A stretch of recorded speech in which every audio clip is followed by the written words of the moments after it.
5% प्राप्त की है और मैं सरस्वती विद्या मंदिर इंटर कॉलेज शिमला की विद्यार्थी हूँ। कहाँ पे आप रहते हैं? 97.5% आपको मार्क्स आए।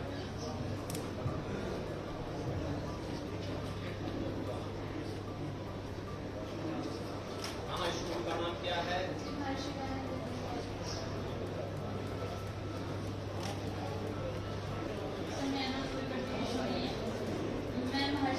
कॉलेज की छात्रा हूँ और मैंने 93.6% मार्क्स पाए हैं और मेरा जो है जिले में 6th स्थान।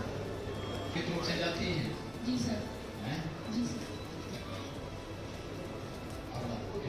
Public higher secondary school Gulabi में पढ़ती हूँ। मैंने 90.17%। स्कूल रोज जाती है? जीरो। इंटर कॉलेज में पढ़ती हूँ। मैंने 93.3% मार्क्स आए हैं और मेरी जिले में 8th पोजीशन है। मैंने 93.55% प्राप्त किए हैं। मैं सरस्वती विद्या मंदिर इंटर कॉलेज गुलाबी छात्र हूँ। हाई स्कूल बोर्ड परीक्षा में 95.67 अंक प्राप्त किए हैं। सर मेरा नाम आनंद सिंह है। मैंने जिले में 3rd रैंक प्राप्त की है और मेरे मार्क्स 94.5% है। सर मैं महर्षि दयानंद इंटर कॉलेज का छात्र हूँ और मैं ये जीत अपने अध्यापकगण को समर्पित करना चाहता हूँ।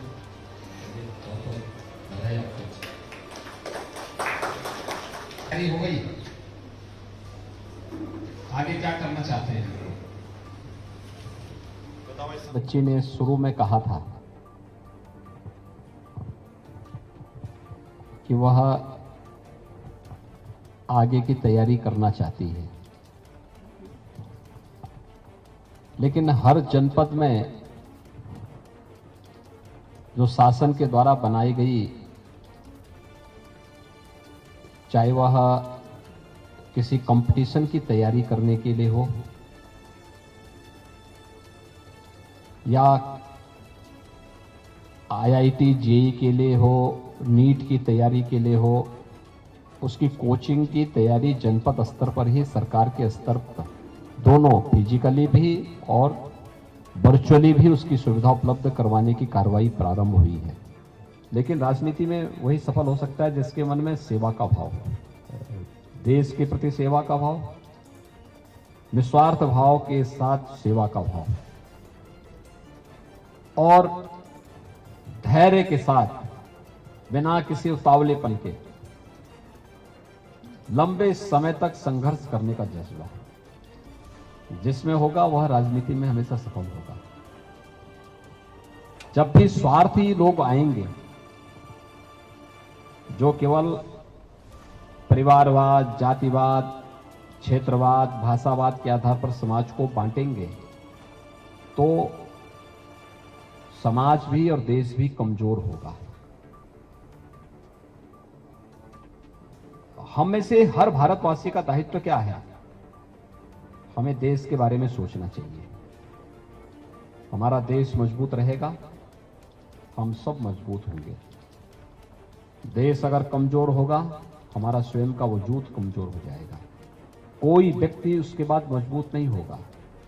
और इसलिए इस बात को ध्यान में रखने की आवश्यकता है कि हर एक की ना पहले हर एक का संकल्प होना चाहिए अपने देश के बारे में सोच रखने का और उस सोच के साथ आगे बढ़ने का।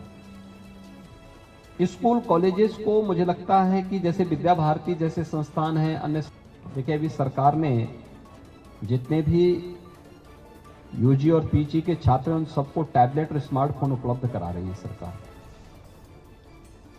हर ग्राम पंचायत में हम लोग कॉमन फैसिलिटी की सुविधा उपलब्ध करवा रहे हैं। सभी ग्राम पंचायतें उसके साथ जुड़ रही हैं, ऑप्टिकल फाइबर के साथ जुड़ रही हैं, वाईफाई की सुविधा से जुड़ रहे हैं। हर व्यक्ति और हर विद्यालय को भी उस दिशा में अपना प्रयास प्रारंभ करना चाहिए। जनसंख्या की वृद्धि के साथ बहुत सारे स्कूलों में उस प्रकार की फैकल्टी नहीं, अच्छे शिक्षकों का अभाव कभी कभी देखने को मिलता है, ट्रेंड शिक्षकों का अभाव देखने को मिलता है। हम वहां पे वर्चुअली क्लास चला सकते हैं, कहीं भी एक जगह बैठ करके। मुरादाबाद में बैठा हुआ शिक्षक मुरादाबाद जनपद के सभी मैथ्स पढ़ने वाले सीनियर सेकेंडरी लेवल के सभी बच्चों को एक साथ पूरे जनपद के अंदर मैथ्स पढ़ा रहा है। स्मार्ट क्लास के माध्यम से सभी बच्चों को तक उसकी पहुंच हो सकती है, और जनपद ही क्या, पूरे कमिश्नरी और पूरे स्टेट में उसको पढ़ाया जा सकता है। हमें उधर बढ़ना पड़ेगा। यह आवश्यक नहीं कि एक विद्यालय में सभी शिक्षक एक जैसी समान योग्यता के हों। एक विद्यालय में कोई अच्छे, कुछ एक विद्यालय में होंगे, कुछ अच्छे दूसरे विद्यालय में होंगे। अच्छे पर हर बच्चे का अधिकार होना चाहिए और हर बच्चे को उसको लाभ मिलना चाहिए। और हमारे मन में भी एक इस प्रकार की प्रतिस्पर्धा होनी चाहिए कि हम अपने बच्चों को कितने अच्छे क्लास अटेंड करने के लिए प्रेरित कर सकें। कैसे आप लोग तैयारी कर पाएंगे? नियमित न्यूज़पेपर का दिन किसी बात के लिए जाना जाता है?